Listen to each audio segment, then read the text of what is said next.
Hello and welcome to the Capital Gains Tax Solutions podcast, where we believe most high net worth individuals and those who help them, they struggle with clarifying their capital gains tax deferral options. Not having a clear plan is the enemy, and using a proven tax deferral strategy such as the Deferred Sales Trust is the best way for you to exit multifamily cryptocurrency businesses, all tax deferred, defer millions of tax so you can create and preserve more wealth. Hey, I'm your host, Brett Swarts. In each episode, I'm joined by some of the best real estate, financial, wealth, crypto, and leadership minds in the world, where they share their ideas, deal stories, and inspiration. So together we can make complex tax deferral strategies simple and passive income plans achievable. Hey, we're also streaming on expertcresecrets.com, as well as on our YouTube channel there, Capital Gains Tax Solutions and Expert CRE Secrets. I'm excited about our next guest. He's out of the great state, upstate New York, and he is focused on all things collecting multifamily real estate.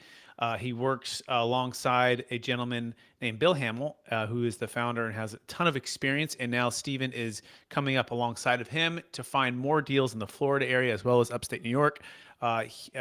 Stephen is an active real estate entrepreneur with a professional background in sales and account management, and he's here to share some knowledge with us about the multifamily markets and so much more. Please welcome to show with me, Stephen Pearse. Hey, Stephen, how you doing?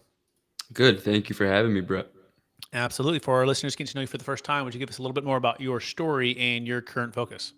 Yeah, so I grew up in upstate New York and I went down to college in Tampa, Florida.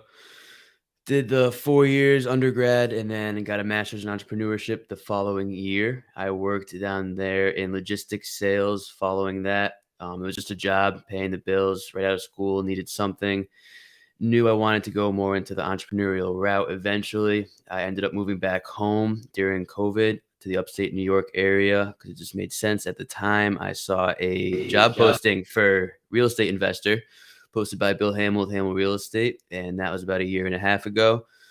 Over the past year and a half, I've been working on collecting real estate with Bill Hamill. I have 10 units at this point, and we're looking to syndicate moving forward. We're closing on our first syndication as lead general partners, hopefully in about a week. It's a smaller deal, 15 units, but putting us in the right direction to move forward. That's awesome. That's really cool. I appreciate that little bit of that background there. And before we get too deep into some of these deals about collecting real estate and what you're seeing out there for deals and multifamily, I want to take one other step back. I believe we'll all be given certain gifts in this life. Some people call them strengths, some people call them superpowers. But I'm curious, Stephen, what's that one or two gifts that you believe you were given, and how does it help how you help and bless people today? I think mentality is the first thing that comes to mind.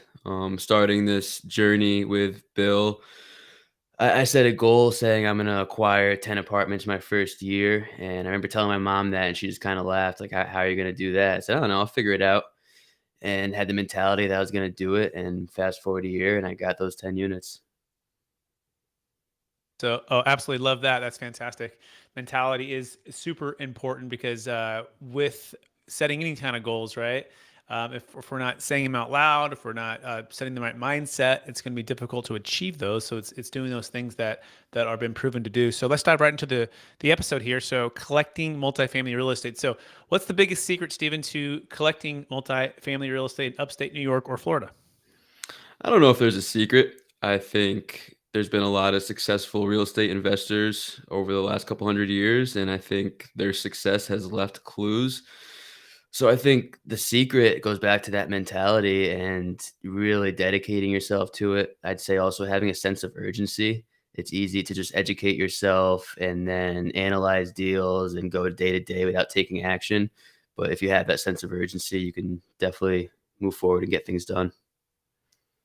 Yeah, I think that makes a whole lot of sense, right? There's a lot of analysis paralysis that people go through, or false beliefs they put on themselves, or false things that they have to achieve first. In order to, maybe have to buy that single family fix and flip first, or that fourplex, or that 10, or and it's like, how can I do 100 units, or am I ready for that, or is it too big? And these things can hold us back. So I like that part when you say taking action, right? And then following the success of those who've already done that.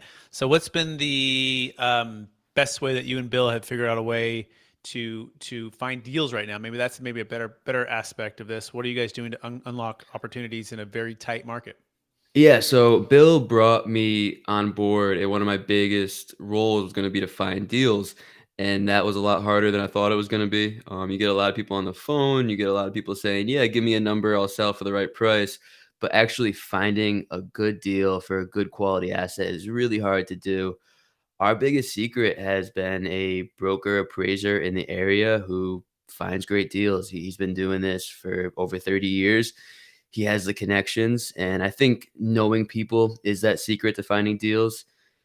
Every building, every property is gonna sell eventually. So if you're the first person they call when they're ready to sell, you're gonna be the first person to find that deal.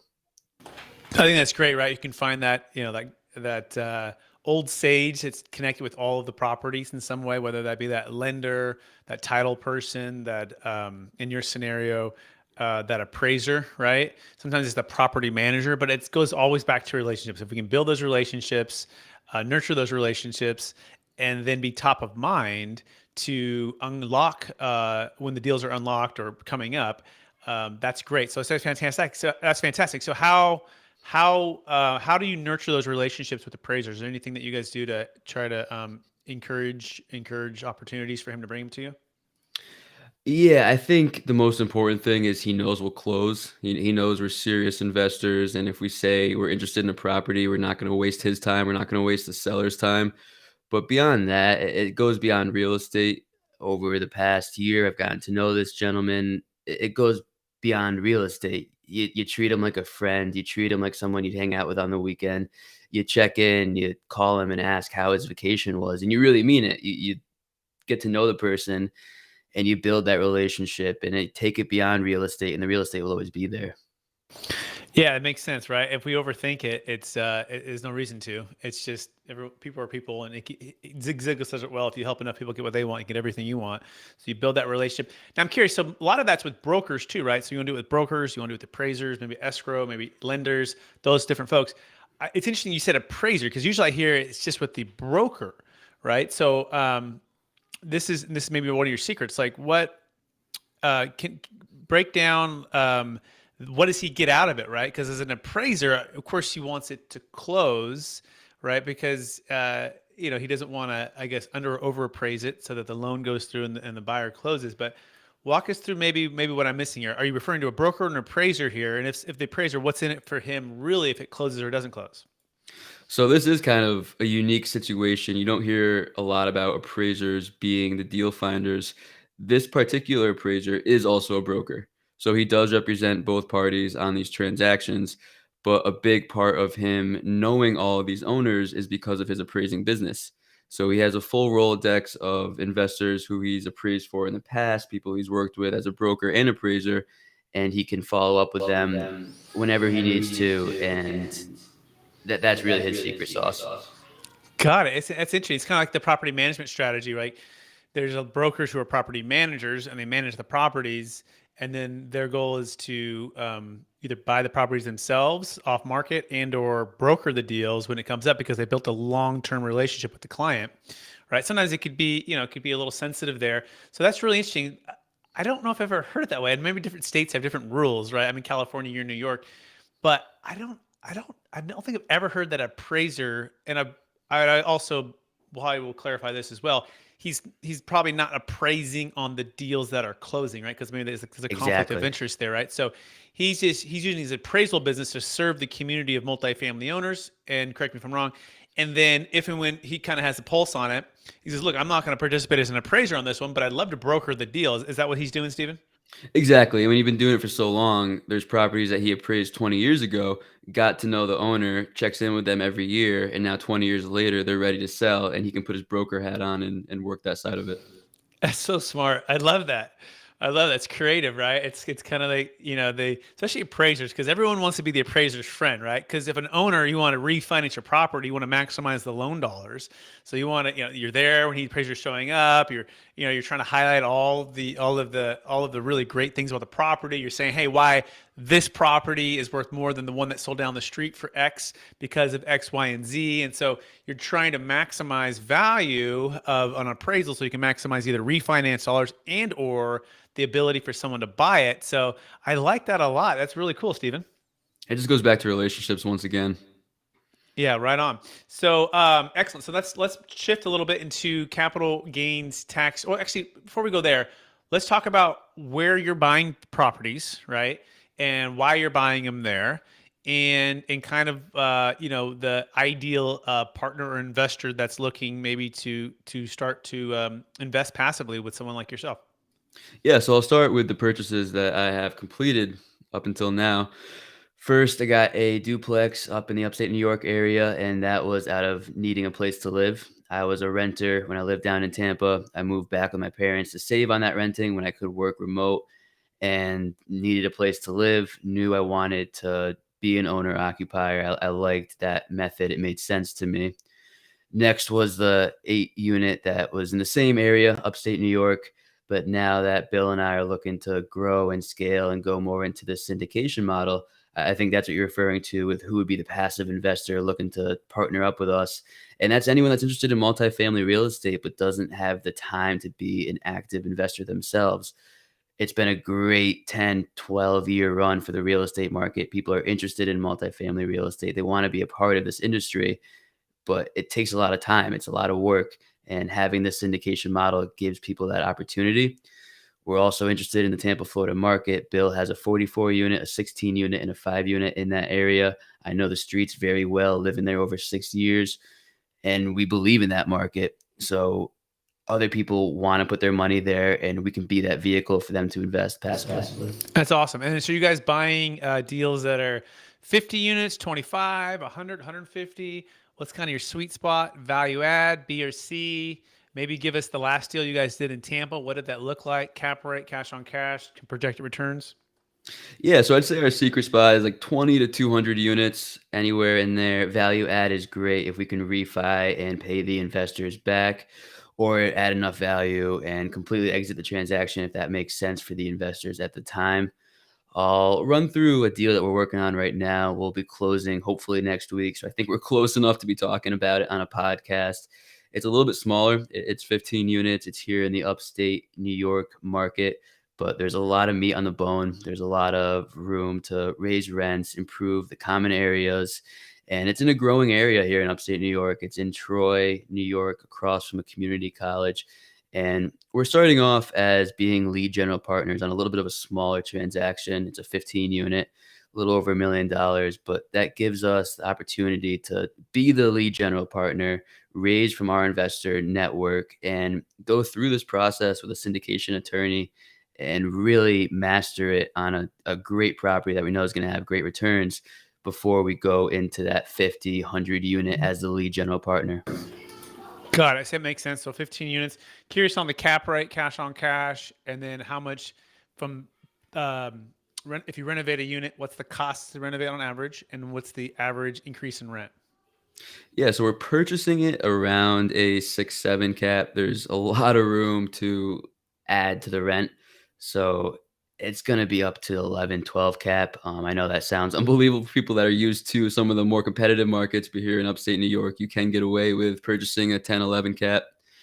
Hopefully we can exit it, sell it more around a 7 cap as far as cash on cash. It'll be at least 20%. It's a really solid deal. If we exit in 2 years, we're hoping to almost double our investors' money. Excellent. Well, fantastic. That sounds great. And by the way, you can learn more about Stephen Pearse by going to hamelrealestate.com. That's hamelrealestate.com. And so let's shift into the biggest frustration with the 1031 exchange. So I'm curious, Stephen, friends, family, clients, maybe you've experienced this. What do you feel like is the biggest frustration when it comes to a 1031 exchange or lack thereof options for capital gains tax deferral for stuff like cryptocurrency or business sales or in exiting highly appreciated general partnerships?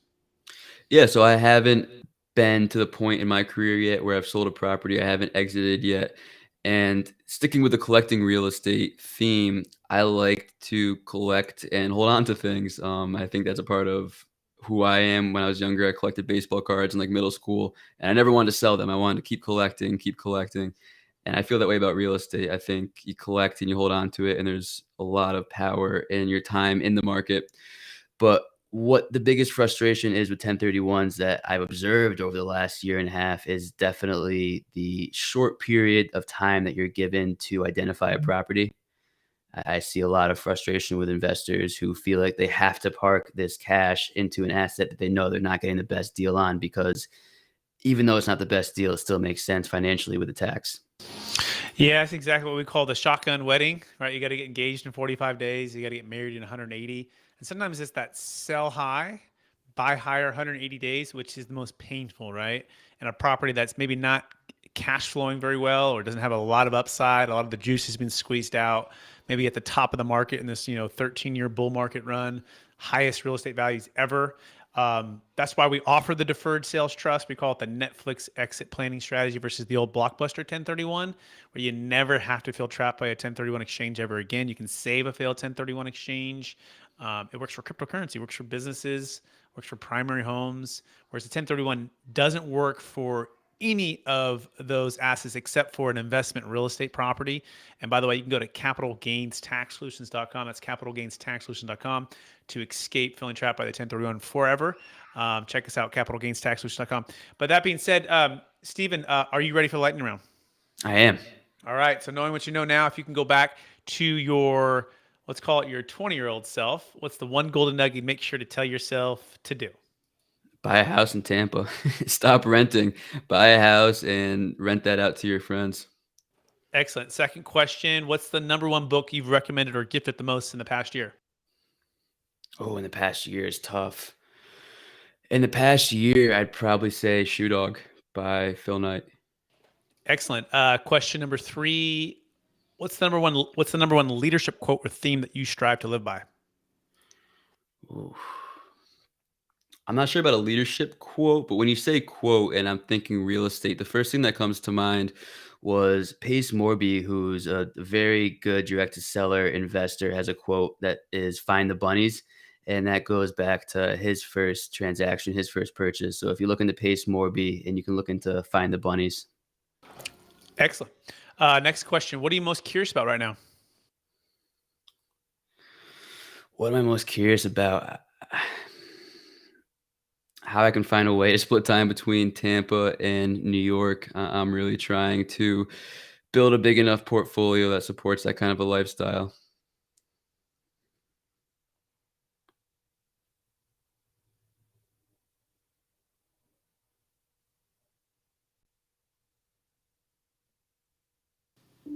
Sorry about that. We had a little break there in the audio. We went mute and then it delayed out. So yeah, aren't we all right? Aren't we all trying to figure out how to spit that lifestyle, right? It's like if you're in a cold place like New York, right? If you can get to Florida, or if you're in a cold place in like Colorado, can you get to Hawaii, spend some time there and stuff? That's pretty cool. In fact, my family and I were looking at different places to maybe split some time out of California, and Florida is actually one of the places. I So love it up here in the summer. And when you live in Florida, you miss that New York. It's different, but being up here, you miss Florida. So being able to split, like you said, is to be ideal. awesome, awesome. That being said, last question. How do you stay centered in your values, and what are the habits that you're practicing to do that? And then how do you stay encouraged to charge forward to reach new goals? Staying centered, I think working out is the biggest thing for me. If I can be consistent with that, It I started a little over 3 years ago. I didn't work out much in undergrad, and when I started doing that, it really helped me focus on other things because that seemed like the hardest part of the day, and when I got that out of the way, it let me feel like I could do anything else for the rest of the day. And as far as staying focused on moving forward, I have to at this point. Bill and I are all in on this syndicating journey that we're on. So if I don't keep finding deals, keep raising money, the ball stops there.